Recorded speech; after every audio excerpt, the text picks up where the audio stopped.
Ngayon, para malaman natin ang kabuang kwento nitong tangkang pagdukot na ito sa isang estudyanteng babae, ang aking makakakwentuhan at makakahuntahan sa radyo ay si Police Major Philip Ines, ang tagapagsalita ng Manila Police District. Yes, Karine, isang kalmadong gabi po. Ganun din po sa inyong mga nakatubaygay at nakikinig po sa inyong programa ngayon. Pakibigyan nyo briefly ng background na itong babaeng itong tinangkang kidnapin at paano ito nakaligtas sa tangkang pagdukot, sir? Karine, meron nga po tayong ganung na natanggap na report na meron tayong insidente ng alleged kidnapping o alleged hold-up incident. At ito po ay inibisigahan ng ating mga pulis dito po sa Santa Cruz Police Station. Sa pangunguna po ito ni Major Figueroa at saka yung hepe po ng ating investigation na section ni Captain Abuda. Nalaman po natin doon sa pagtatanong natin doon sa nakausap po yung kanyang mother ng ating biktima. Nalaman po natin na yung pong biktima ay dumaranas po ito ng hyperventilation syndrome na kung saan po nagkakaroon po ito ng sudden emotional outburst at nahihirapan din po itong makatulog at nagkakaroon po ito ng nahihirapan din po itong huminga. Nalaman po natin doon po sa nakuha nating information, ito pong biktima natin na si Alias Shane na taga doon po sa Baluttondo ay dito po taga ano po pala ito, taga Barangay 331 sa May Kirikada po. Ay magandang alas 9 po ng gabi, pumunta po ito sa kanyang kaibigan dito po sa May Baluttondo para po humingi po ng payo sa kanyang kaibigan kasi nagkaroon po sila ng problema ng kanyang boyfriend. At dahil po doon, yun nga po, nagkaroon po ng pagkakataon, nag-alala itong mga kamag-anak niya dahil hindi po siya sumasagot sa mga tawag at saka messages.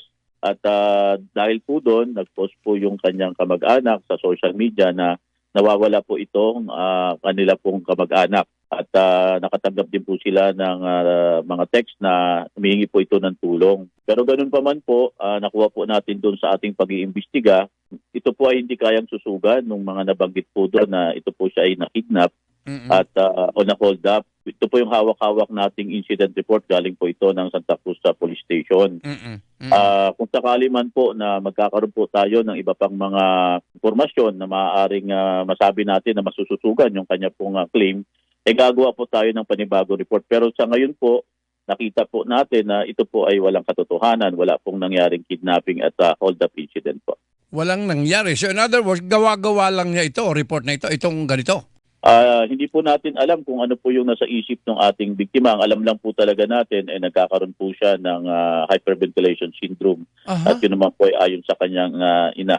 Ang mahalaga po doon ay safe ito, estudyante na ito na 20 years old at nandun na ngayon po sa kanyang pamilya. Yung bang hyperventilation syndrome na binabanggit mo, Major, sa akin, ito ba'y epekto nung pagkakaroon kaya nila ng alitan ng kanyang boyfriend? O dati na ito? Sakit niya talaga ito? Wala po tayong ganong informasyon na, Karine, kung matagal na po ba ito o nangyari lang po ito, recruit na lamang po ito. Ang nakuha lang po nating informasyon sa nanay po ng biktima na ito pong kanyang anak ay nakakaranas po nito at nagkakaroon po ito ng sudden emotional outburst. At yun po yung nakikita po natin. Siguro nagpanic po siya. At kung mapapansin din naman po natin doon po sa statement na sinabi po na tinutukan po siya ng kutilyo, dinala siya sa isang kwarto at nagising na lang po siya na nandun sa loob ng kwarto. Tinitingnan po natin kung masususugan po talaga yon base sa mga ebidensya po at mga testimonya ng mga testigo po. So in other words, to cut the long story short, Major, walang katotohanan yung kwentong ito. Yun po ang lumalabas po doon sa ating incident report na hawak-hawak ko ngayon, Karine. At kung ganun pa man po, meron pong mga lalabas na testigo. Makakakuha po tayo ng mga CCTV footages na magsasabi po talaga na may nangyaring ganun.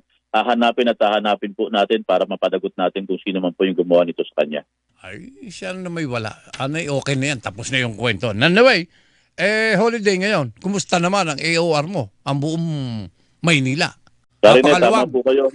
Yes po, Karine, tama po kayo. Pero sabi nga po, wala pong markadong pula sa kalendaryo ng mga Pulis Manila. Patuloy pa rin po tayo nakaangat ang ating kalasag at nakaumang ang ating tabak para bantayan po natin ang mga kababayan natin. Dito po sa lungsod ng Maynila. Walang markadong pula. Ang alam kong markadong pula, yung pulang araw. Yeah. Ibig sabihin po, Karine, wala pong holiday sa aming mga pulis. Opo, Tuloy-tuloy opo, po yun. opo. Habang pong yung iba po ay, sabi nga natin, habang pong yung iba ay nasa bakasyon, tayo po ay nakaantabay para po bantayan po natin sila. Alam natin yan, Major. With that, sir, maraming salamat sa panahon mo, ha? Yes, maraming salamat po, Karine, sa pagbibigay ng pagkakataon. May bigay namin ng mga ganitong impormasyon. Muli po, sa ngalan po ng aming District Director at tinatawag po namin the Phenomenal General, Brigadier General Arnold Thomas Ibay, isang kalmadong gabi po.